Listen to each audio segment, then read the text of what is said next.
ভবিষ্যতে গণমাধ্যমে যাতে রাষ্ট্রীয় গোয়েন্দা সংস্থাগুলো হস্তক্ষেপ করতে না পারে তা নিশ্চিত করতে হবে। শুক্রবার এক আলোচনা সভায় এই প্রস্তাব দেন প্রধান উপদেষ্টার প্রেস সচিব শফিকুল আলম। বিকেলে ঢাকা রিপোর্টার্স ইউনিটিতে গণমাধ্যম সংস্কার প্রস্তাব নাগরিক ভাবনা শীর্ষক এই আলোচনা সভার আয়োজন করে ফ্যাসিবাদ মুক্ত গণমাধ্যম চাই। সভায় সিনিয়র সাংবাদিক আকবর হোসেন মজুমদার সকল সাংবাদিকদের জন্য যৌক্তিক বেতন কাঠামো নিশ্চিতের প্রস্তাব দেন। সভায় প্রধান উপদেষ্টার প্রেস সচিব আরও বলেন, গণমাধ্যমের জন্য নিজস্ব কন্টেন্টে কপিরাইট বিষয়ে জোর দিতে হবে। এছাড়াও সাংবাদিকতা নিয়ে কাজ করতে হলে মালিক পক্ষকে সাংবাদিকদের যথাযথ মর্যাদা ও যৌক্তিক বেতন নিশ্চিত করার আহ্বানও জানান তিনি।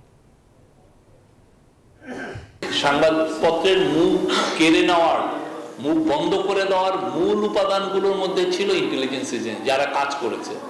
ডিজিএফআই এর একটা ফোন আসলে আপনি নিউজটা নামিয়ে ফেলেছেন, ডিজিএফআই এর একটা ফোন আসলে একটা ছেলের চাকরি চলে গেছে, ঠিক না?